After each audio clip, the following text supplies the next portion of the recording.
Alhamdulillah wassalatu wassalamu ala rasulillah wa ala alihi wa sahbihi wa mawala amma ba'd. Kita kemarin itu di pembahasan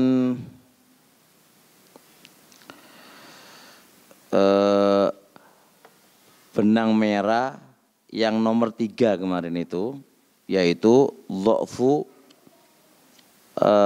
ad-din, ya, lemahnya di sisi agama.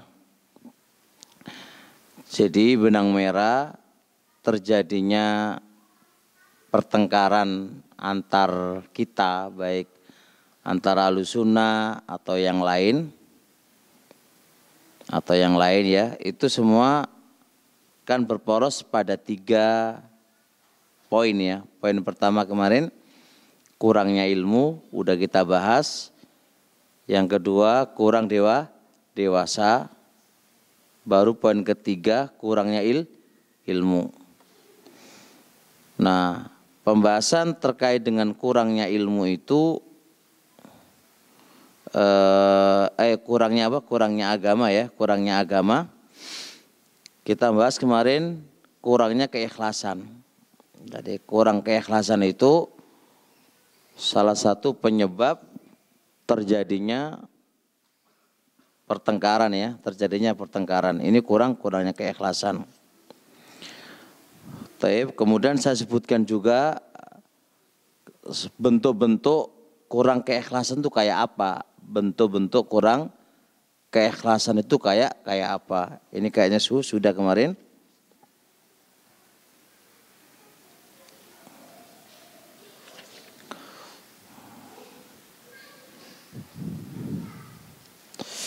Baik ya, selanjutnya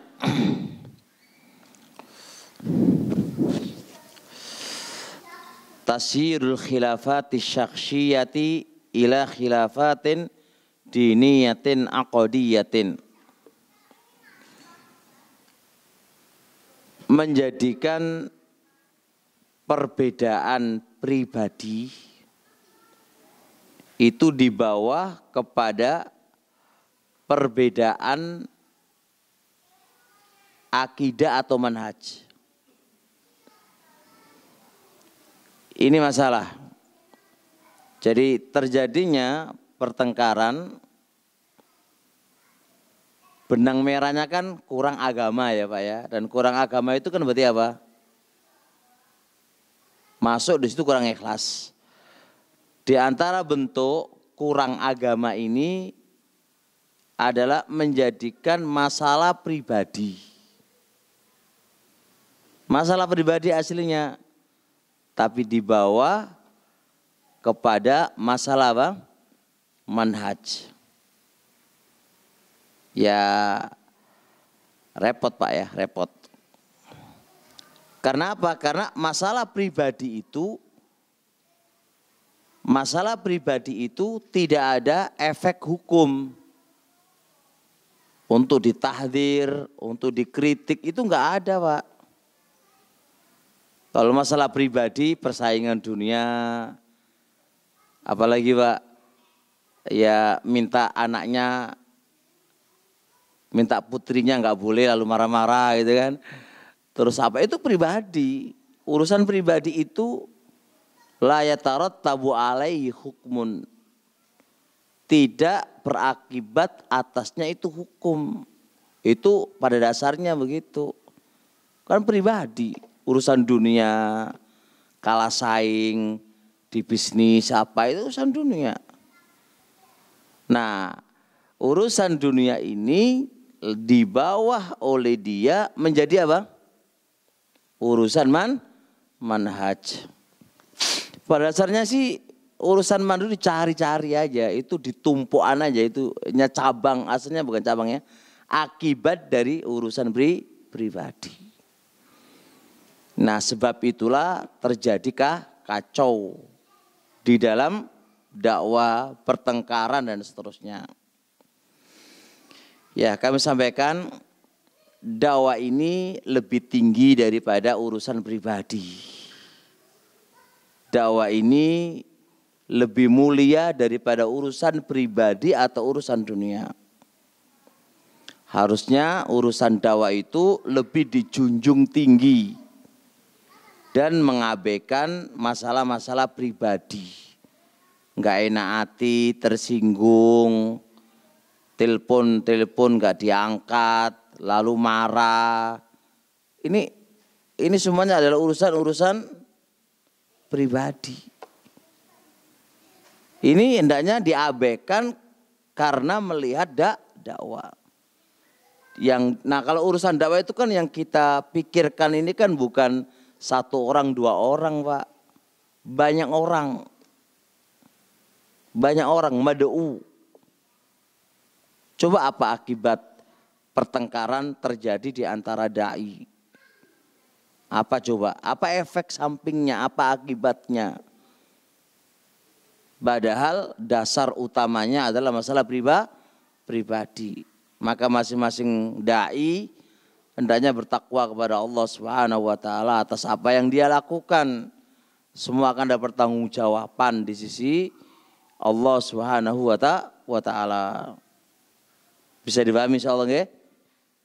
Baik, jadi jangan sampai urusan dunia membawa kepada urusan dakwah.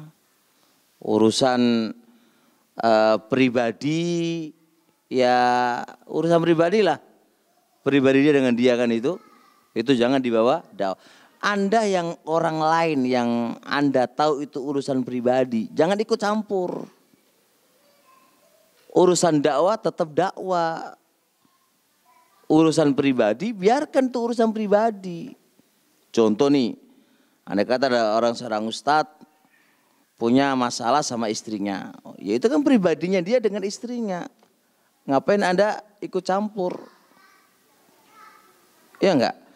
Seorang mungkin mentalak istrinya. Urusan talak itu kan urusan yang sah-sah aja sesuai dengan syarat-syarat yang ada. Anda enggak usah ikut campur. Dan Anda masukkan dalam urusan dakwah. Begitu loh, bisa dipahami? Jadi tolong dibedakan ya, ini pribadi, urusan dunia, atau urusan manhajiyah, urusan akidah, atau urusan apa. Tolong bedakan. Jangan di bahasa Jawa ini kebauya, di podokno kabeh. Di podokno kabeh. Beda dong, beda. Andai kata dia punya hutang sama antum nih, terus hutang itu belum bisa nyaur, bukan berarti dia nggak mau nyaur. Dia nggak bisa nyaur. Keadaan menuntut dia nggak bisa nyaur. Terus dia dakwah. Apakah antum tolak dakwanya gara-gara dia utang nggak mau nyaur? Bukan nggak mau nyaur, belum bisa nyaur. Ini kan urusan pribadi dia dengan dia, toh. Paham ya kawan? Ada apa? Ini kadang-kadang nggak bisa membedakan antara urusan pribadi yang itu tidak ada hukum atasnya dengan urusan dakwah, pola pikir, pemikiran, kesalahan dakwah, kesalahan manhaj. Tolong dong bedakan. Nah, ini yang harus difahami. Tapi ya, seterusnya poin yang keempat, ikhraju al-israri al-khasati ba'dal khilaf. Dulu ketika berteman, rahasia tertutup.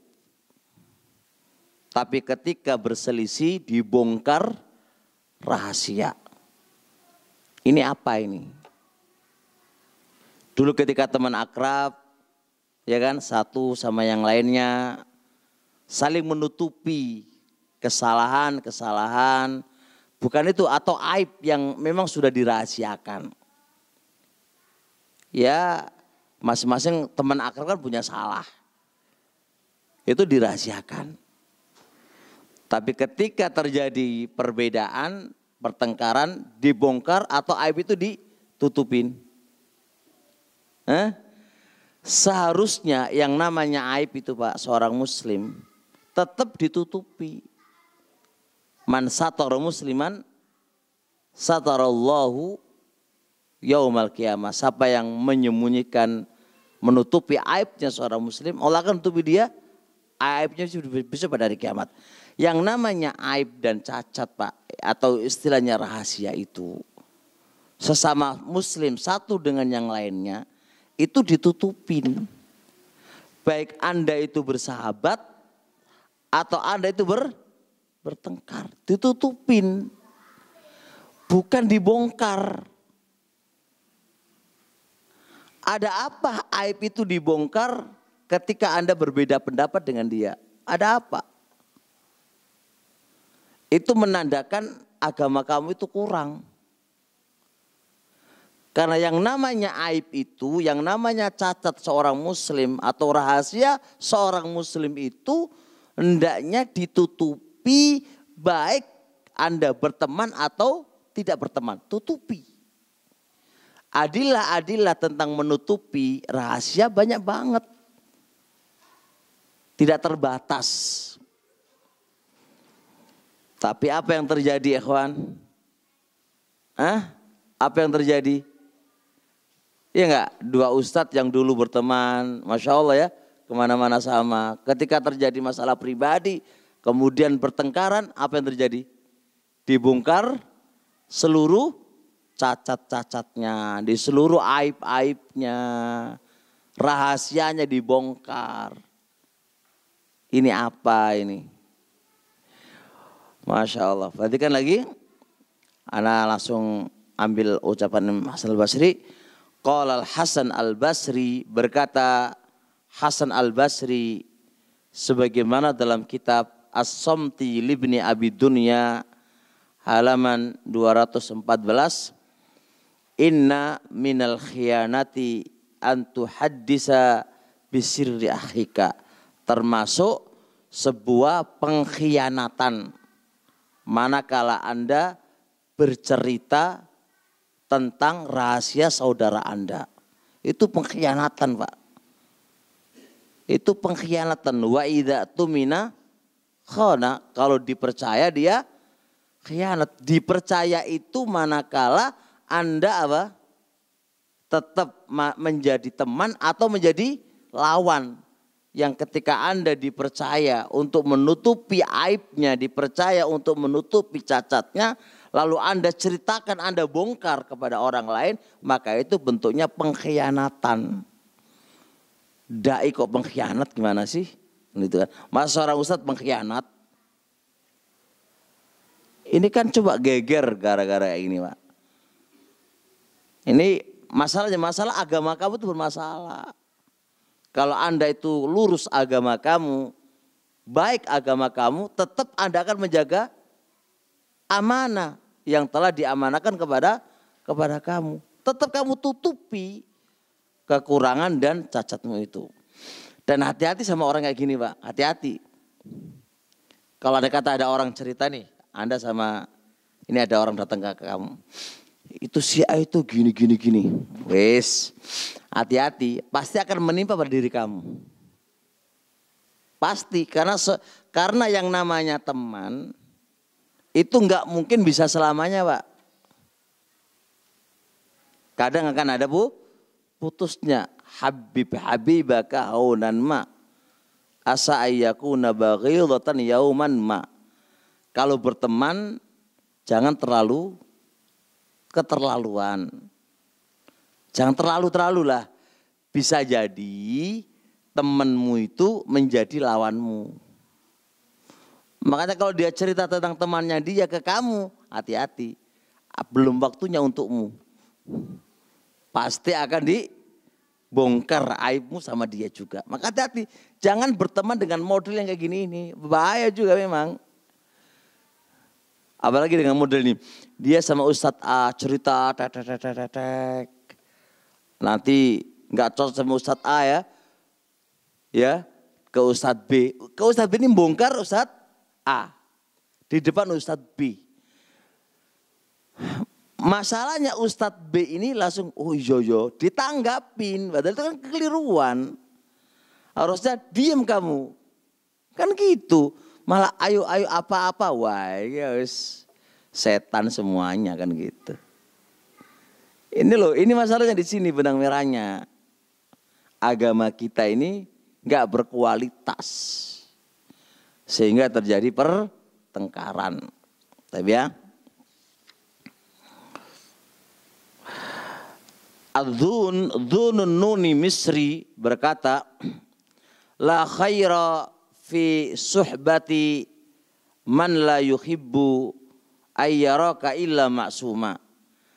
Tidak ada kebaikan berteman dengan orang yang orang ini tidaklah ingin kecuali melihat kamu itu dalam keadaan sempurna, nggak purna kekurangan.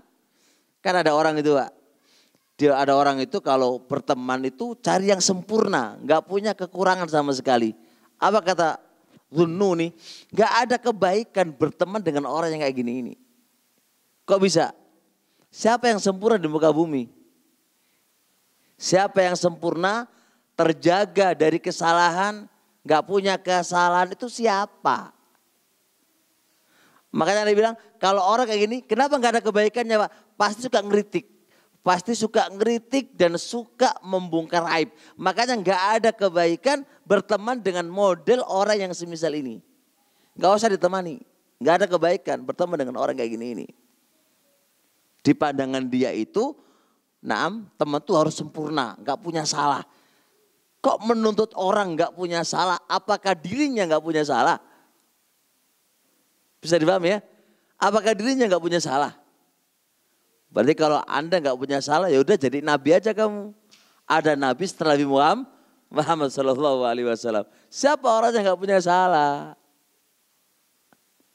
Siapa orang yang nggak punya salah? Ustadz siapa yang nggak punya salah? Jangankan ustadz, di atas level ustadz loh. Selama dia itu manusia, tetap punya salah. Nah, begitu.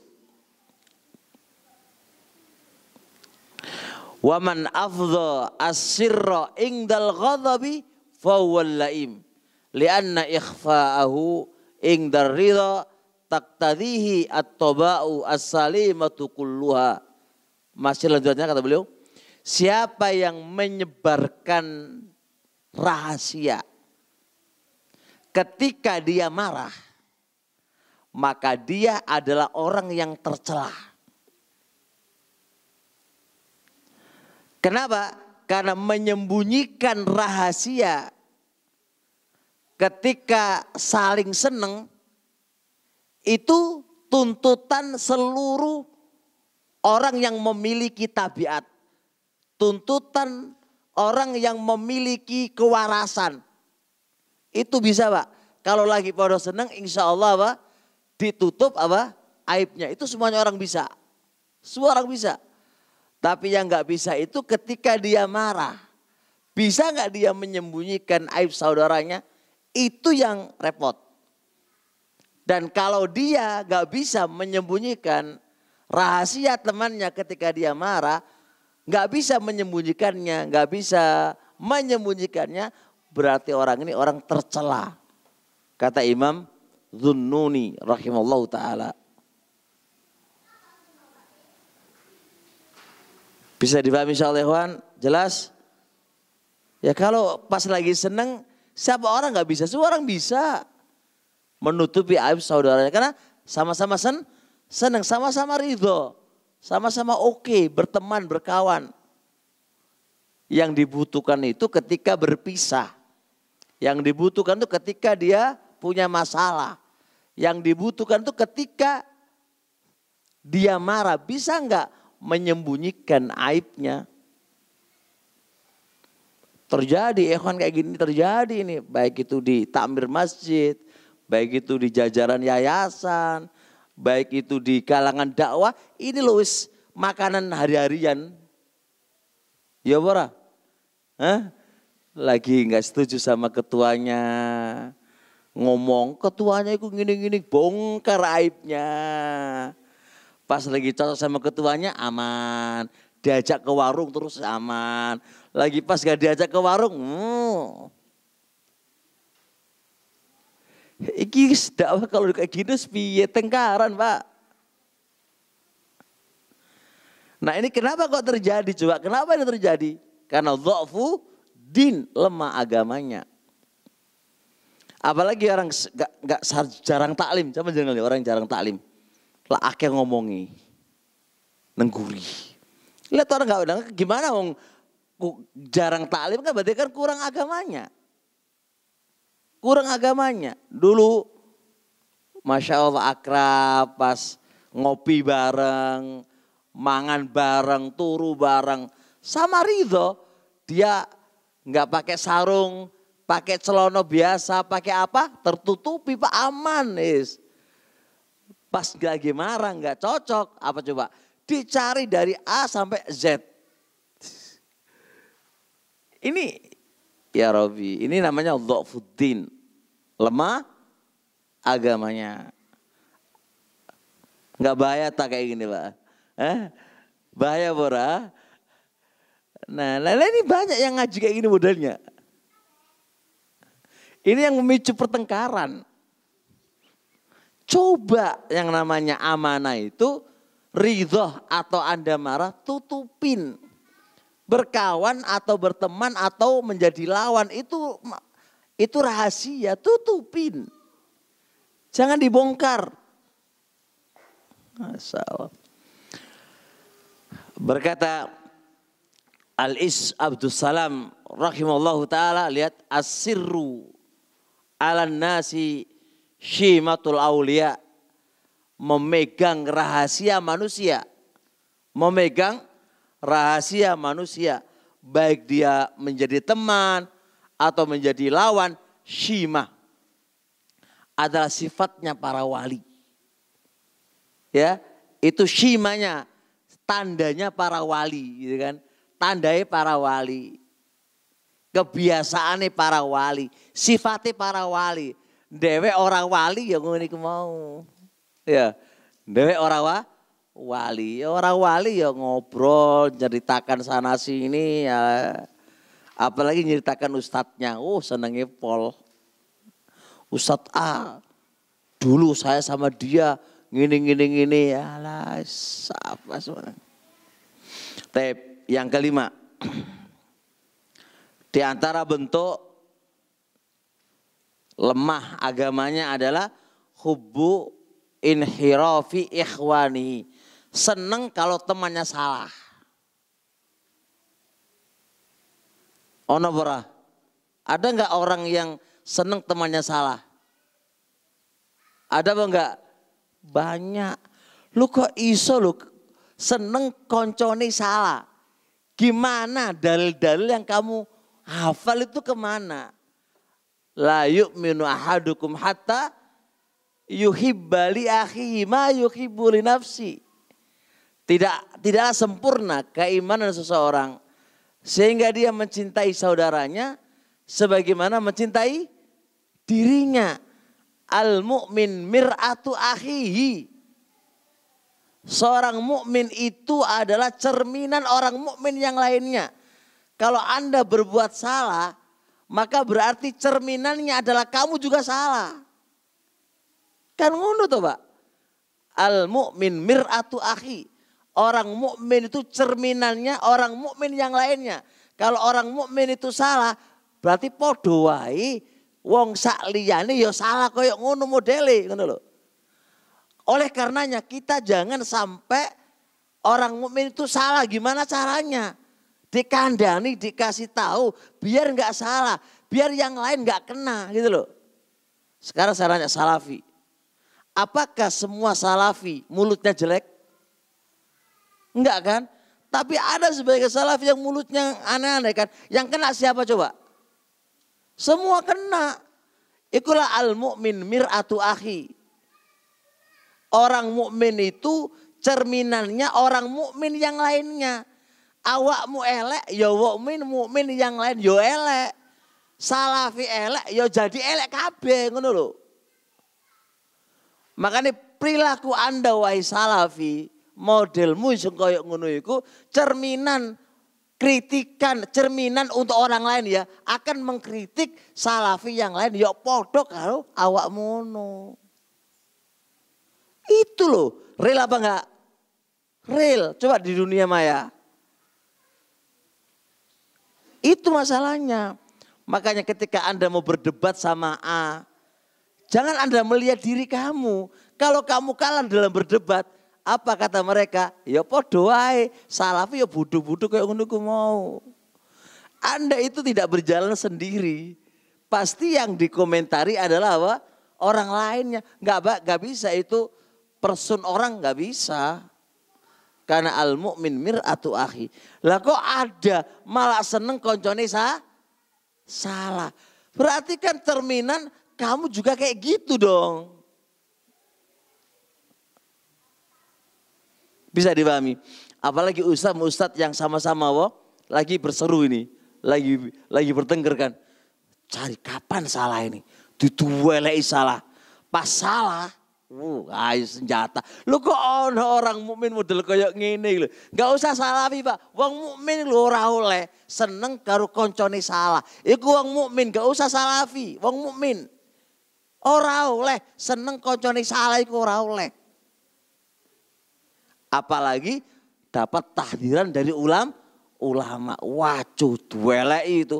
Bahkan ditanyakan ke ulama, biar ulama itu muncul fatwanya orang ini salah. Ketika salah diupload, wow seneng, bergembira Allahu Akbar.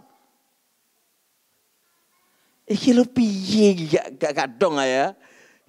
Ini kenapa terjadi? Gak dong atau oke lah, tapi ini terjadi.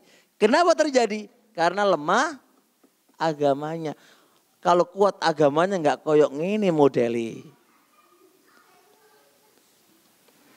Tab ya, kita lihat.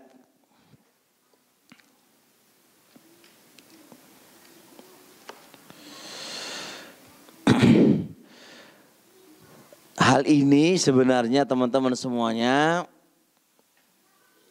adalah sifat madzmumatu khalifu qaulallah innamal mu'minuna ikhwah. Orang mukmin itu adalah saudara. Masa orang mukmin saudara kok seneng dia itu seneng banget kalau temannya itu salah. Mana ikhwanya itu mana? Qala Ibnu Sa'di rahimallahu taala hadhil ukhuwah. Persaudaraan ini tujibu menuntut ayyuhibba lahul mu'minuna ma yuhibbu li anfusihim. Ukhuwah itu menuntut apa? Menuntut apa? Hendaknya orang mukmin itu mencintai kepada saudaranya sebagaimana mereka mencintai kepada dirinya sendiri. Apakah dirinya itu pengen dia salah? Apakah dirinya suka terjerumus dalam kesalahan? Kan gak ada yang suka. Nah kalau Anda gak suka diri Anda terjerumus dalam kesalahan, maka hendaknya Anda gak senang untuk orang lain terjerumus dalam kesalahan. Bukan kok tambah seweneng ngono. Ini terjadi bapak sama bapak gak seneng nih. Pas anaknya dia salah, oh kapok kon.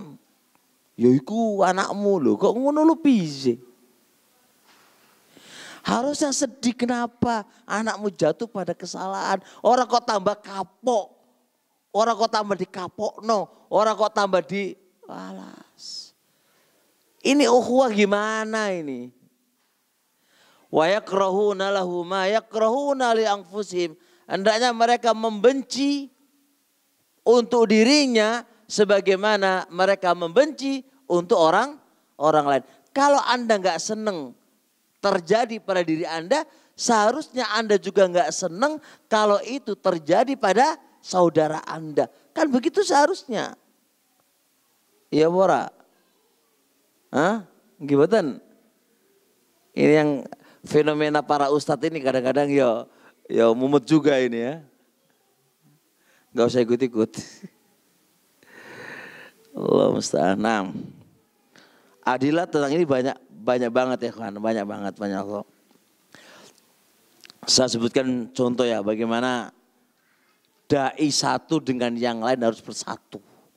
Contohnya saya contohkan ini kayak Yahya ibnu Ja'far. Lihat Yahya ibnu Ja'far. Yahya ibnu Ja'far ini seorang dai, seorang ustadz. Harusnya semisal kayak Yahya ibnu Ja'far. Kata beliau, lau qadirtu an azida fi umril Bukhari la fa'altu. Andai kata aku mampu untuk menambahkan umurnya Bukhari, saya akan tambahkan, Pak. Artinya saya akan ambil dari umurku, lalu saya ambil umurku tak letakkan di umur Imam Bukhari. Jadi umurku semakin apa? Semakin pendek karena tak berikan kepada siapa? Imam Bukhari. Kenapa begitu?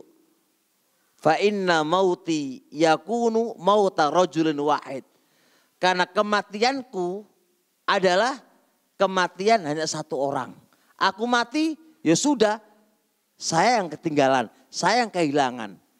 Tapi wa mautul Bukhari dhahabul ilmi. Tapi matinya Imam Bukhari, hilang ilmu itu semuanya. Jadi kalau saya mati, siapa yang butuh saya, kan gitu ya? Kalau Imam Bukhari mati bagaimana? Semua kehilangan. Makanya kalau andai kata aku bisa menambahkan umurku, menambahkan dari umurku, tak ambil umurku, lalu tak berikan kepada Imam Bukhari. Andai kata aku mampu, saya akan lakukan itu.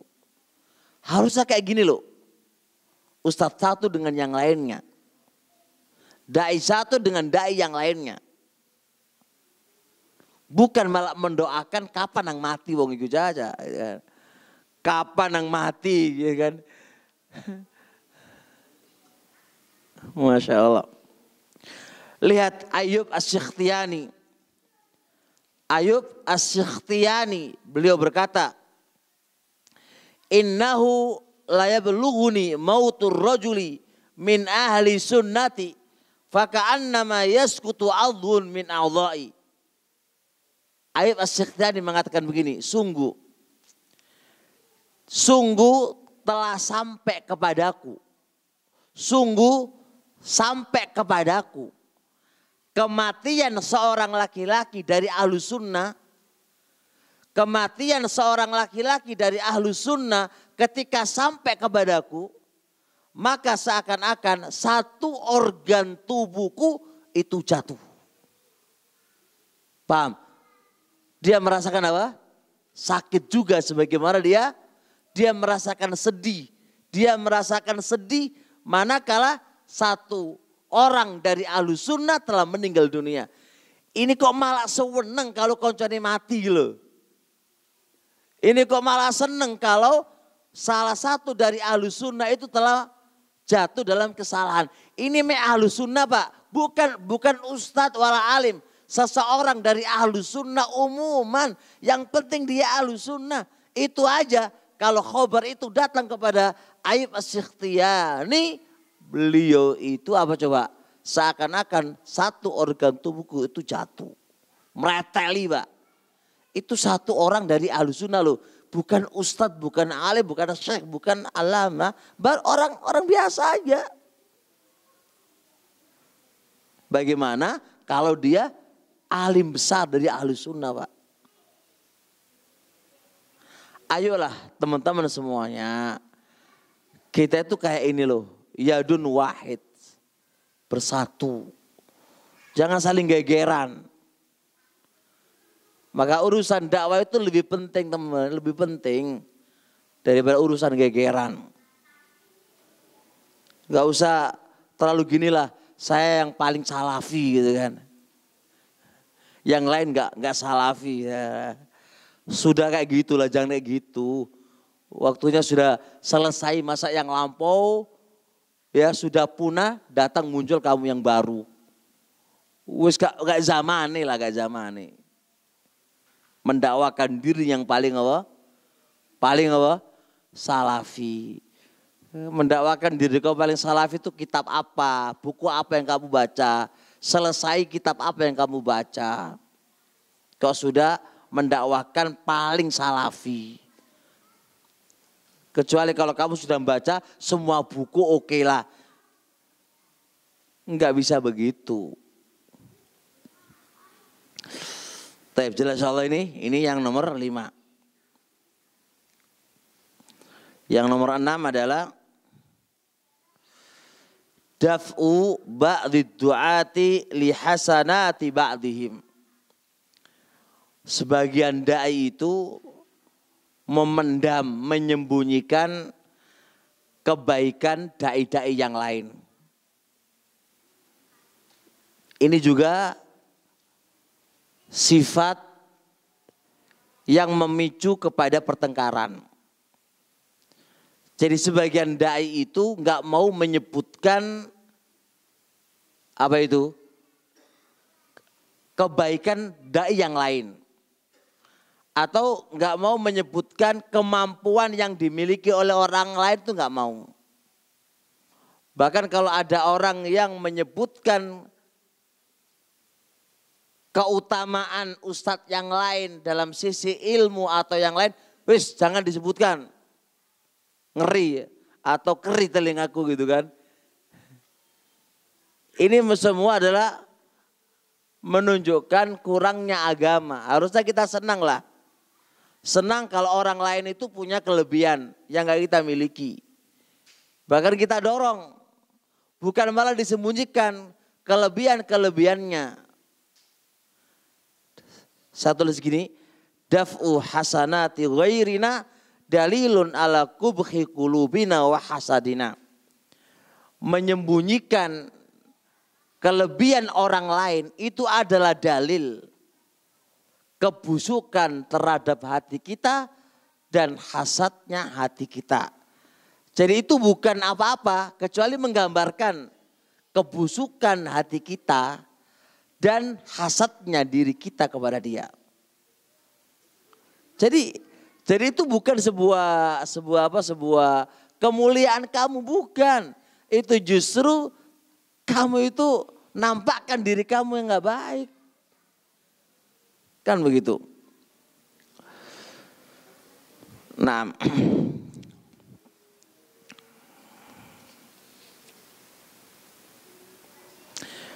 Rasul alaihi salatu wassalam mengingatkan dari punya teman yang semisal ini. Rasul alaihi salatu wassalam mengingatkan kepada kita berteman dengan orang yang semisal ini. Rasul mengatakan, Allahumma, dalam sebuah doa yang masyhur, Allahumma ya Allah, inni a'udzubika.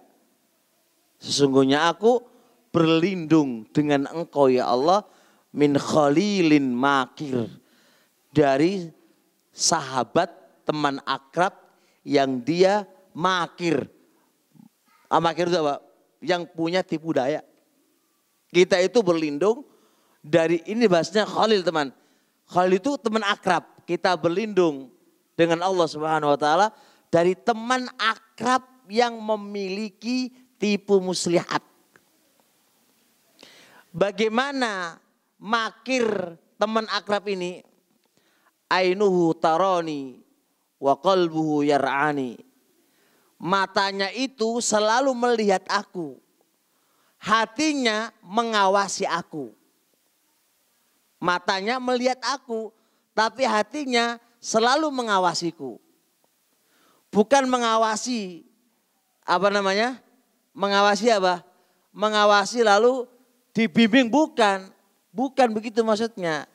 In ro'a hasanatan dafaha. Kalau dia melihat kebaikanku, dia langsung sembunyikan. Wa in ro'a sayyi'atan adha'aha. Jikalau melihat aku kekurangan, langsung disebarkan. Lalu disiarkan. Itulah mana matanya dia melihat aku. Hatinya mengawasi aku. Mengawasi, kalau dia lihat kebaikan yang dimiliki oleh teman itu, langsung disembunyikan. Tapi ketika dia melihat kekurangan, langsung disebarkan, lalu disiarkan. Inilah teman yang Rasulullah Shallallahu Alaihi Wasallam mengajarin kita berlindung darinya. Ada nggak model kayak gini ini? Banyak bahasa iti, akeh ya, wakeh model kayak gini pak, akeh.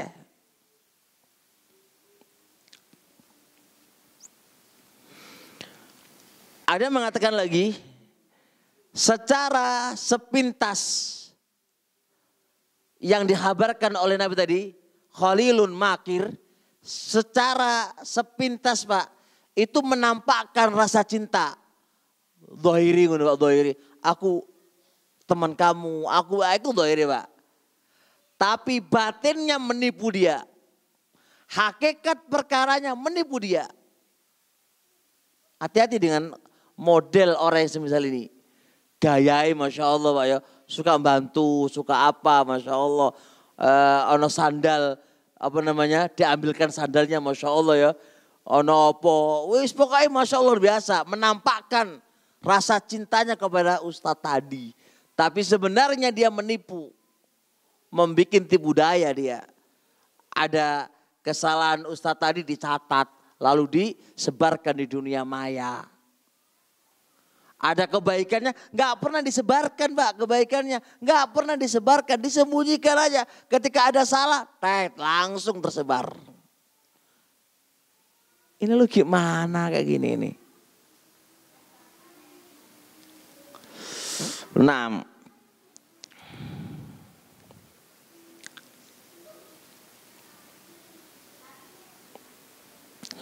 Ibnu Qayyim dalam kitab Madarijus Salikin, wa minan nas, sebagian manusia itu man tab'uhu khinzirun. Ada orang yang tabiatnya itu kayak babi. Sebagian manusia itu ada yang tabiatnya itu kayak babi. Yamurru bitthayyibat. Orang tadi melewati perkara-perkara baik, nggak pernah ditoleh. Nggak pernah ditoleh. Fa idza qamal insanu an raji'i qammahu. Tapi kalau manusia itu berdiri Pak, lalu meninggalkan kotorannya, itu baru apa? Ditelan sama dia. Yang baik-baik itu nggak ditoleh. Tapi kotorannya manusia itu yang malah dijilatin. Apa maksudnya Pak? Mudah nggak Pak? Kinayanya adalah kalau orang itu berbuat baik nggak pernah disiarkan. Tapi kalau orang itu berbuat jelek itu baru disiarkan. Makanya diibaratkan kalau melewati makanan yang enak itu nggak pernah toleh, lewat aja, nggak ditoleh Pak. Tapi ketika dia melewati kotoran manusia, berarti kan kekurangan manusia itu malah dijilatin, malah diemplok, malah dimasukkan ke mulutnya. Itu adalah hatinya kayak babi orang kayak gini ini. Wa hakadza katsirun minan nas. Begitulah kebanyakan manusia memiliki yang semisal ini. Yasma'u minka wa yara minal mahasin adhafa al-masawi fala yaghfaduha wa la yanquluha yunasibuha. Dia melihat dari kamu kebaikan yang begitu banyaknya ketimbang kejelekannya ini. Dia melihat dari kamu kebaikan-kebaikan yang berlipat-lipat dari kejelekan Anda. Dia nggak pernah menyebutkan kebaikanmu sama sekali. Tapi faida ro'a saqtatan au kalimat aura. Tapi ketika dia menjumpai kesalahan kamu atau ucapan yang salah, langsung ditelan dan disiarkan kemana-mana. Itulah adalah tabiatnya babi. Bisa dipahami? Kita jangan sampai kayak gini teman-teman yang ngaji, gitu kan? Harusnya dibalik, kesalahan dia ditutupin, jangan disiarkan.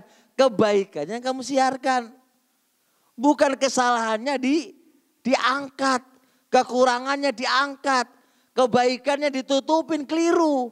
Kebalik itu. Seharusnya apa? Kebaikannya yang disiarkan. Kekurangannya diapain? Ditutupin. Itu yang namanya hati seorang mukmin.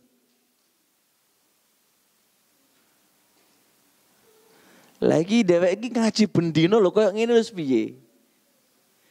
Ngaji setiap hari lho, manfaatnya gimana kita ini? Masa memang ngaji gitu tok? Apa yang kamu ambil dan kamu praktekkan dalam hidup kamu. Gitu loh. Bisa dipahami insyaallah?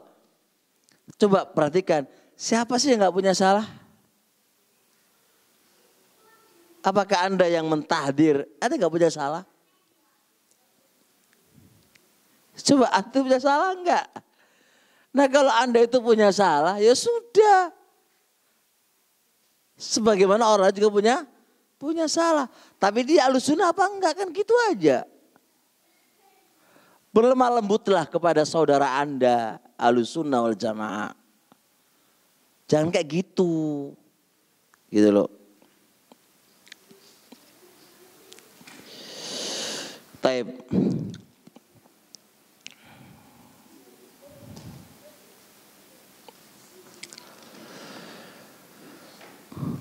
Saya sebutkan beberapa dalil tentang ini. Seharusnya kita itu mengakui kelebihan orang lain yang dimiliki oleh orang, kita akui dan kita sampaikan ke orang lain. Gak apa, siarkan itu, sampaikan kepada orang lain. Itu adalah watak yang bagus, akhlak yang bagus. Saya contohkan di sini ada contohnya Al-Imam Adz-Dzahabi rahimahullah ta'ala. Disebutkan dalam Syiar di biografi Abdul Razak Ibnu Hammam. Lihat bagaimana Abdul Razak Ibnu Hammam. Qala Ali ibnul Madini. Berkata Ali ibnul Madini. Qala li Hisham ibnu Yusuf. Hisham ibnu Yusuf berkata kepadaku. Kana Abdul Razak a'lamana wa akhfalana. Lihat ini. Adalah Abdul Razak itu orang yang paling alim di antara kita dan orang yang paling hafal di antara kita. Coba menyebut kemuliaan saudaranya di depan orang lain. Lihat tuh, Hisham ibnu Yusuf berkata kepadaku. Yaitu Ali bin Madini. Hisham bin Yusuf mengatakan apa? Adalah Abdul Razak itu orang yang paling alim di antara kita. Dan orang yang hafal hadis di antara kita. Harusnya begitu. Qala Adz-Dzahabi rahimallahu ta'ala. Hadzal khuluqul karim. Inilah akhlak yang mulia. Hakadha kana an-nuwara'u ya'tarifuna li aqranim bil hifdzi. Begitulah para ulama saling mengakui kemuliaan yang dimiliki oleh teman-temannya. Harus diakui, jangan malah ditutupin.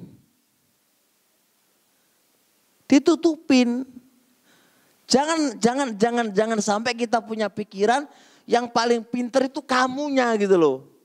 Yang lain bodoh di bawah kamu gitu loh. Ini kan akhlak yang jelek. Padahal bisa jadi orang lain itu lebih pintar daripada diri kamu. Cuma kamu gak mau menyebutkan itu. Kamu sembunyikan itu. Apalagi di depan mad'u kamu. Seakan-akan kamu yang paling pinter. Yang lain gak punya ilmu belas gadas kecuali kamu tuh yang punya ilmu. Ini akron, Pak. Kenapa dikatakan akron? Akron itu teman sebaya. Teman dalam keilmuan. Teman semasa. Yang ini rawan hasad. Ya enggak? Rawan hasad. Rawan hasad, Pak. Makanya banyak para ulama mengatakan apa? Jarhul akron. Komentar teman sebaya itu rata-rata itu bukan ilmiah. Bukan ilmiah, tapi pribadi. Hawa nafsu. Kenapa? Karena sering muncul karena hasad. Betul enggak? Itu semasa, sebaya, satu guru, itu biasa. Ini seringnya loh ya. Ini hukum kaidah umum. Sebagaimana dalam ilmu mustalah hadis. Ilmu hadis. Disiplin ilmu hadis mengatakan begitu. Jadi apa? Jadi ya sudah. Harusnya saling menghormati satu dengan yang lainnya. Bisa dipahami, ikhwan? Faham insyaallah? Nah, ini bisa terjadi kenapa, ikhwan? Kenapa kalau dia menyembunyikan kelebihan orang lain, Tidak ada kecuali karena apa? Lemah agamanya. Coba kalau agamanya kuat, nggak akan begitu. Akan disampaikan kepada orang ini, Masya Allah ini Ustadz, luar biasa keilmuannya, Masya Allah. Sanjunglah, jangan disembunyikan. Gitu. Nah,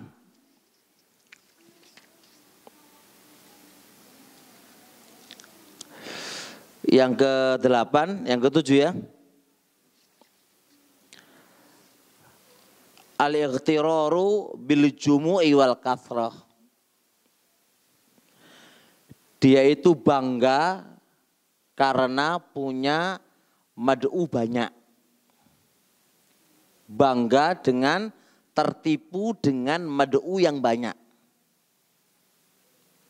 Tertipu dengan mad'u yang banyak. Yang ngantuk, yang ngantuk, yang ngantuk, yang ngantuk. Ngantuk. Apa tadi Pak? Lah Ustadznya kok ditinggal turu lu piye? Ya. Jangan ngantuk ya. Itu, ayo Mas, maju Mas.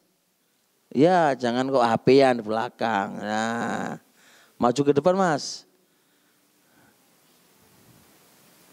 Ya taklimnya jangan, ini nggak boleh ini taklim kayak gitu. Banyak setannya, makanya banyak setannya nggak rapat, banyak setannya ngantuk. Ya ini juga rapat ini. Jadi termasuk bentuk kurangnya agama yang memicu pertengkaran adalah al-ightirar, terperdaya, merasa apa?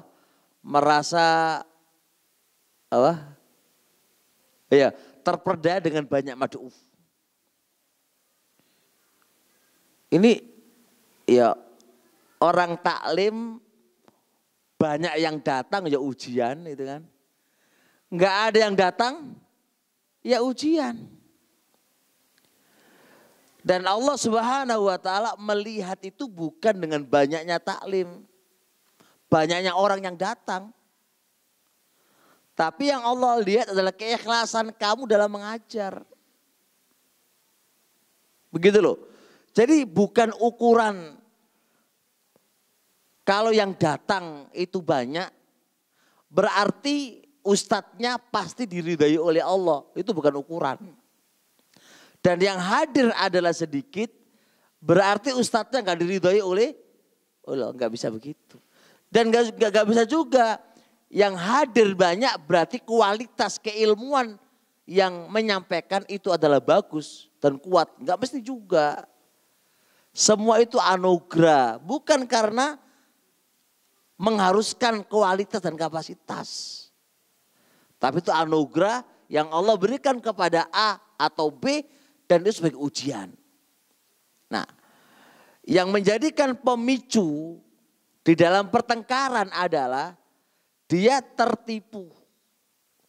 Tertipu, terhurur Pak, terperdaya dengan banyaknya mad'u.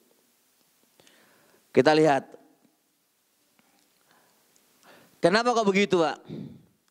Kalau dia sudah banyak mad'u, biasanya jarang menerima nasihat. Ya wara. Karena dia terperdaya kan, terperdaya. Punya murid banyak. Coba yang nasihatin ente, gak bakal diterima.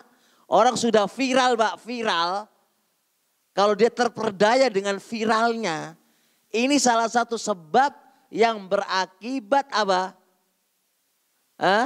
Pertengkaran. Karena orang ini ketika salah, itu gak mau dinasihatin. Gak mau ditegur. Dia menganggap Anda itu siapa?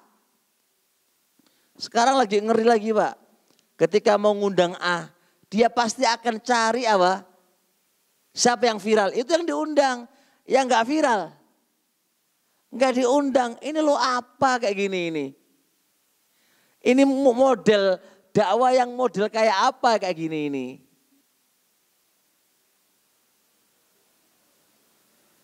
Kita lihat. Abdurrahman ibnu Mahdi rahimallahu ta'ala berkata nih. Kuntu ajlisu yaumal jum'ah adalah saya duduk di hari Jumat. Fa idza kathuran nasu alaihi, apabila manusia itu banyak, alaihi pada hari Jumat itu banyak, farihtu, aku seneng banget. Wa idza aqallu, tapi kalau jamaahnya itu sedikit, hazintu, aku sedih. Lihat, dia seneng kalau jamaahnya banyak dan dia sedih kalau jamaahnya sedikit.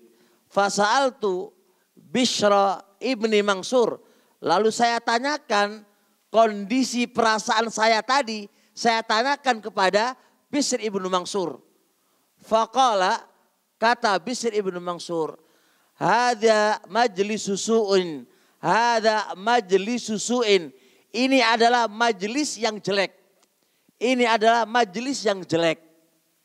Fala tu'addu ilaih, enggak usah ditoleh. Majelis yang kayak gini adalah majelis kejelekan, enggak usah ditoleh.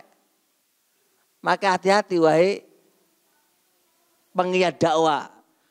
Ini kan takmir ini kan pengiat dakwah, kalau yang datang banyak kan sewenang ya ora. Kalau yang datang sedikit apa? Sedih. Ini persis yang dikatakan oleh Bishr bin Mansur. Itu majelis susu, majelis kejelekan. Anda jangan terperdaya dengan banyak yang datang. Dan Anda tidak semangat kalau yang datang itu sedikit. Karena kebaikan gak mesti terdapat pada orang banyak. Bisa jadi yang hadir 10, tapi mereka mengambil manfaat apa yang disampaikan oleh penceramah tadi. Itu lebih baik daripada banyak orang yang datang hanya guyonan di belakang, yang gak mengambil manfaat. Cuma hadir karena viral. Jadi jangan begitu, keliru kalau cara kamu begitu. Jadi Anda jangan melihat yang viral itu yang laku gitu kan. Bukan masalah gak laku ya ora paten maksudnya gitu kan. Bukan itu yang maksudkan. Kalau model dakwah yang kayak gini ini hancur. Jadi barakallahu fiik, yang terpenting bagi pengiat dakwah adalah yang ngaji gitu aja. Ngaji. Ana lihat antum dari tadi kok HP-an terus ya. Siapa itu ya?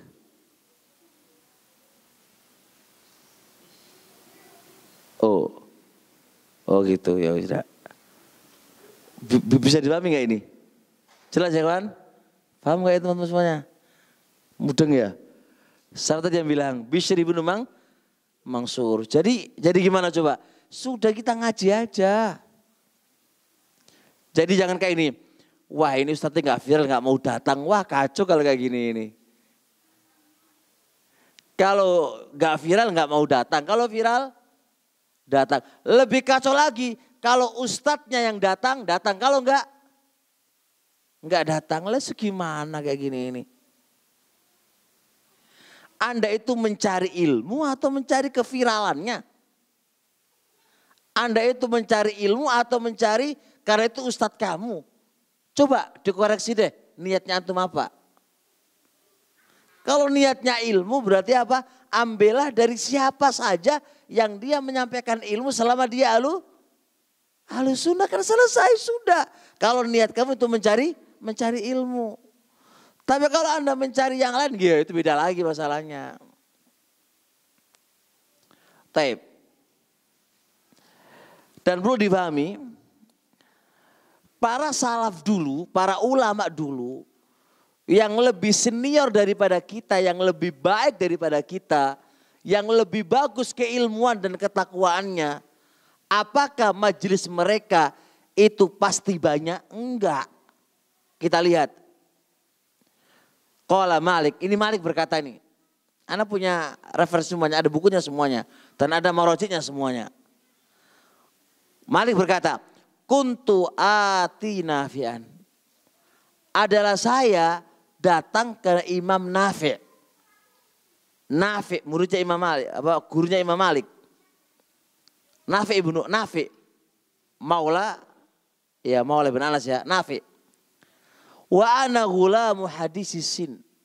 Waktu itu saya masih muda. Wa yuhaddithuni, Lalu Nafi menceritakan hadis kepadaku. Lihat. Kana yajlisu ba'da subhi fil masjid. Adalah Imam Nafi. Duduk setelah subuh di masjid. Ngisi taklim. La yakadu yati ahad. Hampir-hampir tidak ada seorang pun datang ke beliaunya. Hampir-hampir tidak ada seorang pun datang ke beliaunya. Bayangkan. Apakah Nafi orang bodoh? Tidak. Sekelas Imam Nafi. Siapa yang gak kenal Imam Nafi biografi beliau? Alim. Tapi hampir-hampir gak ada seorang pun hadir pada beliaunya. Jadi seorang dai, seorang ustadz gak usah minder yang datang sedikit. Gak ada, gak usah minder. Karena apa? Anda berdakwah menyampaikan ilmu itu yang Allah nilai. Hadirnya banyak, nggak hadir banyak, itu nggak ada masalah. Syekh Ibnu Utsaimin di beberapa karya beliau menceritakan, dulu-dulu beliau ketika ngajar, itu yang hadir 3 orang. Dia ajar aja 3 orang, sekelas beliaunya. Apakah siapa yang meragukan ilmu Syekh Ibnu Utsaimin? Enggak ada meragukan. Jadi gak usah jadi tolak ukur. Kalau viral berarti keilmuannya luar biasa, mantap. Kalau enggak. Bukan itu tolak ukur kita. Jadi kita jangan jadi orang bodoh lah. Bisa dipahami? Dapat semua rezeki dari Allah Subhanahu wa taala. Yang dapat hadir banyak, alhamdulillah rezeki dari Allah. Yang enggak ada, itu juga rezeki dari Allah. Tapi yang kita kritiki adalah bukan tolak ukur kebenaran dan keilmuan, letaknya banyak dan sedikitnya, bukan. Semua itu rezeki dari Allah Subhanahu wa taala. Makanya kalau orang nanya pesantren kan, berapa ustadz murid Anda? Salah pertanyaannya. Bukan itu yang harus ditanyakan, gitu kan? Harusnya gimana kualitas murid Anda, bukan banyaknya. Karena banyak bukan menunjukkan kualitas. Jadi dirubah pertanyaan, bukan keberhasilan pesantren itu adalah dengan banyaknya santri, bukan. Tapi keberhasilan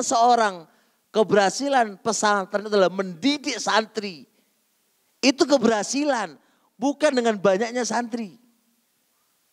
Ada yang mengatakan justru keberhasilannya itu tandanya banyak santri, enggak juga. Karena zaman sekarang bukan itu jadi tolak ukur, bukan itu. Yang penting jalurnya panjang maka menjadi banyak. Jadi link. Linknya banyak berarti link. Kalau nggak ada link nggak punya santri link. Berapa banyak pondok yang kecil berhasil, muridnya luar biasa, nggak dikenal sama orang, muridnya 10 tapi 10 jadi ulama, jadi ustadz besar. Kapasitas keilmuan santri luar biasa, banyak. Jadi paham insyaallah ya. Taib. Al-Auza'i pernah berkata di sini. Beliau menceritakan wafatnya Atok bin Abi Robah. Atok bin Abi Robah itu coba apa? Siapa yang gak kenal dengan Atok bin Abi Robah? Alim kota Mekah. Al-Auza'i mengatakan apa? Wa ma kana yashhadu majlisahu illa tis'atun au thamaniyatun. Enggak ada, tidaklah hadir ke majelisnya Atok kecuali 8 orang atau 9 orang. Mek dhuwur piro? 8 atau 9 orang muridnya, Pak. Itu Atok bin Abi Robah, bayangkan. Apakah keilmuan Atok atau gimana? Karena enggak viral. Viral langit aja lah, nggak usah viral dunia.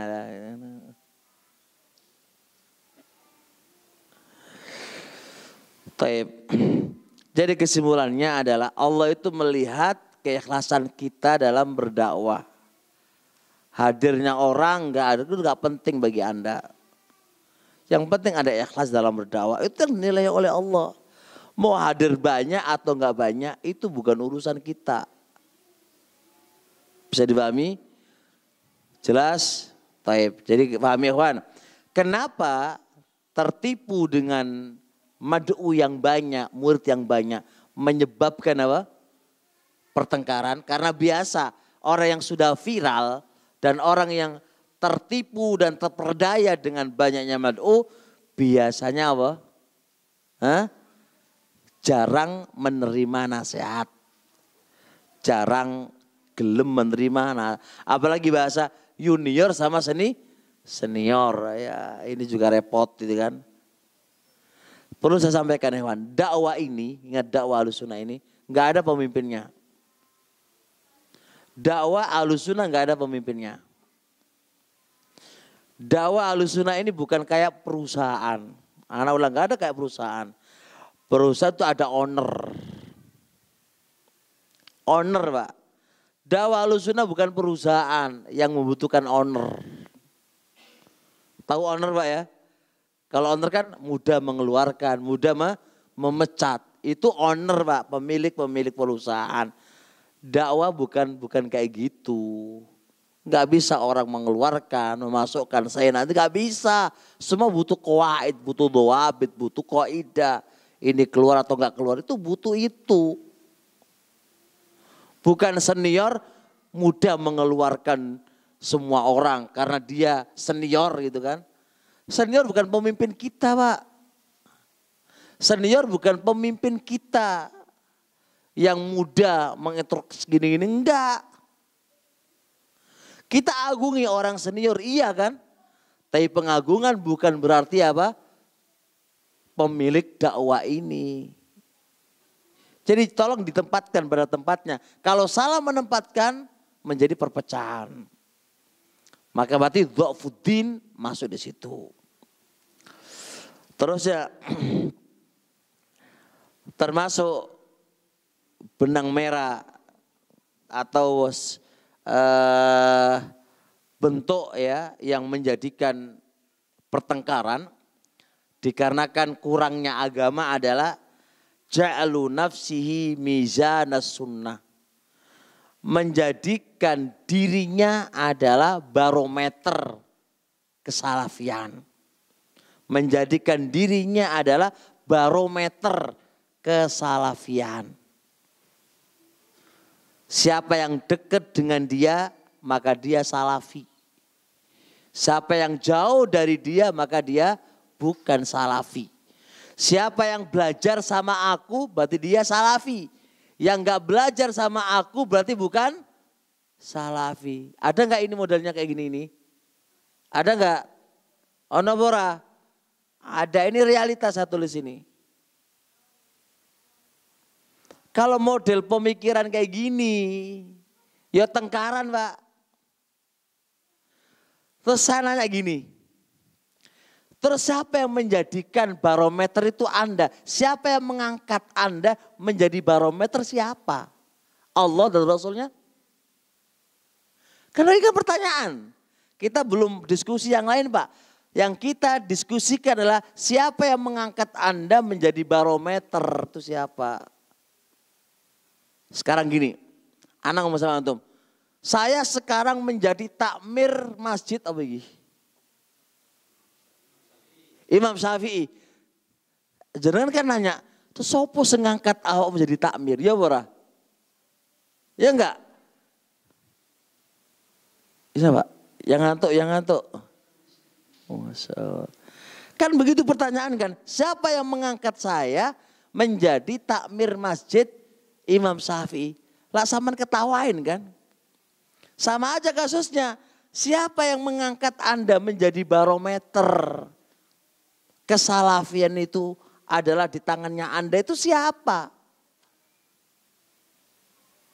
Loh kalau nggak ada yang ngangkat, hanya ngaku-ngaku saja, ya nggak bisa diterima dong. Itu kan dakwahan. Paham ya? Deal Pak. Udah ngobrol lagi.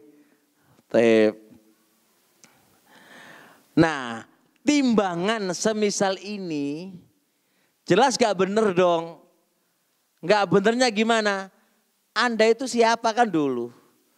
Wong Anda itu terkadang bener, terkadang salah. Kok menjadi tolak ukur kan lucu kan ya. Kecuali kamu maksum gitu ya apa-apa lah. Ya kan? Ilham datang ke ente jadi rasul ya oke lah kan. Oh enggak ada yang ngangkat kamu kok ngomong ngono. Justru gimana yang benar? Yang benar apa? Annal mizan ala qadri tamassuki bil kitab wa sunnah ala fahmi salafil ummah. Jadi ukuran orang itu salafi dan bukan salafi di mana? Di pegangan dia. Kalau dia berpegang dengan Quran dan sunnah di atas fahamnya salafil ummah, dia berpegang dengan usul ahlus sunnah, dia salafi. Walaupun gak diangkat sama ente. Walaupun gak belajar sama ente. Walaupun ente yang mentahdir dia, itu gak berefek sama sekali. Paham gak? Walaupun ditahdir oleh A, B, C, D, mentahdir ini gini, terserah. Karena itu bukan barometer kan.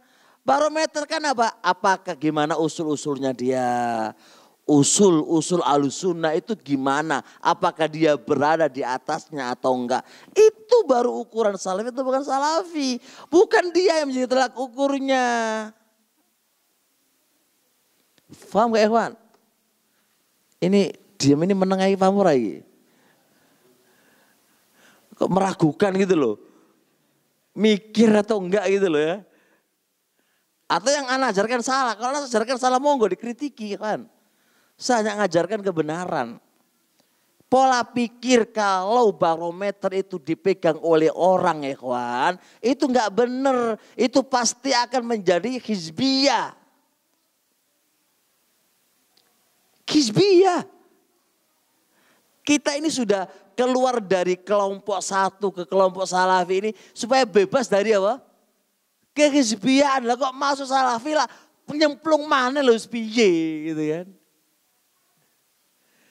Jadi kalau Anda gini nih, Anda kata ada ustadz Anda nih, wahai kaum muslimin seluruhnya, bahwasanya Abu Hammam ini bukan salafi, jauhin dia. Antum ketika mendengar itu gimana coba? Antum pakai rasio dong. Ustadz Afan Ustadz. Tolong sebutkan apa kesalahan dia yang menyebabkan bukan Ahlussunnah. Apakah Anda nggak percaya dengan aku? Jawaban, Ustadz bukan barometer untuk mengeluarkan A dan memasukkan A. Begitu cara jawabnya. Ustadz bukan barometer untuk memasukkan A kepada salafi dan mengeluarkan kepada Ustadz bukan barometer untuk itu. Terangkan Ustadz, apa kesalahannya? Usul-usul Ahlussunnah apa yang dia sudah langgar? Jelaskan kepada kami. Lalu cross-check. Gak sekedar hanya usah cross-checken ya kan. Karena terkadang Ustadz hanya karena kata dan katanya. Cross-checken. Benar gak apa yang disampaikan Ustadz tadi? Timbangan dengan timbang akal ya kawan. Hanya bukan sekedar hanya katanya. Sudahlah kita ini sudah capek katanya itu sudah. Nah.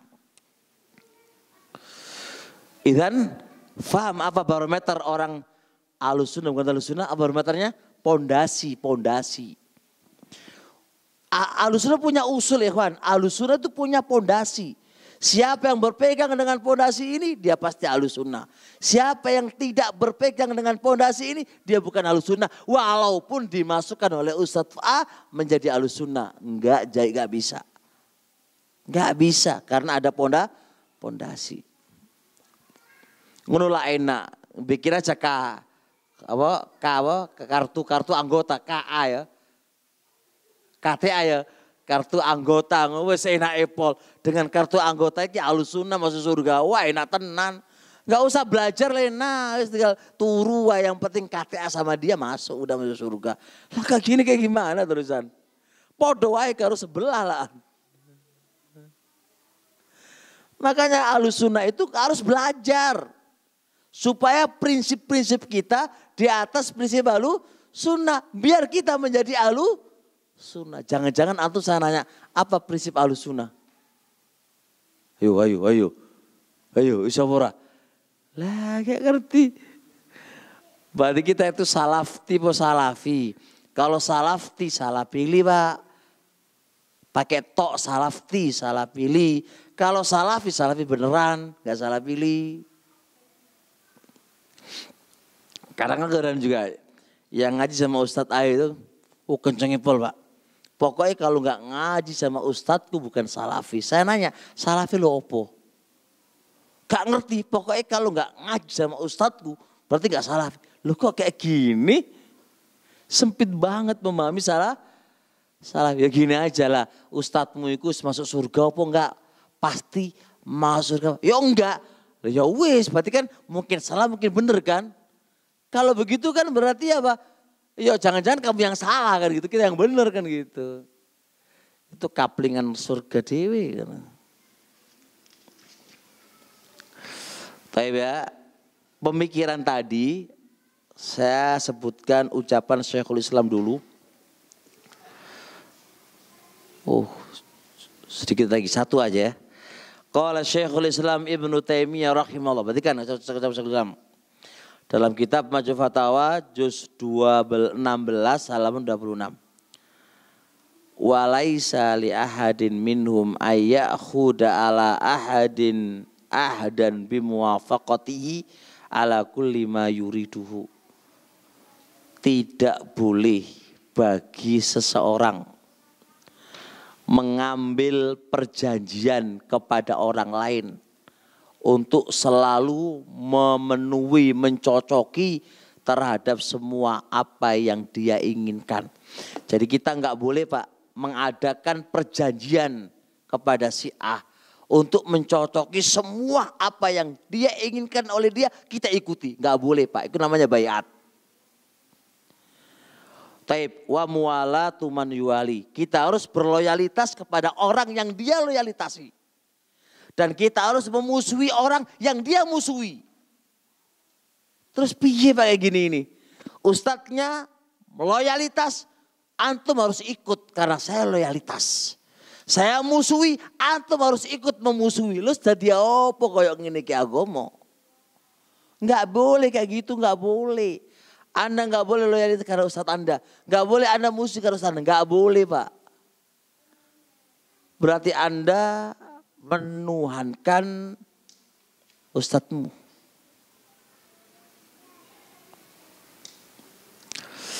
Taib.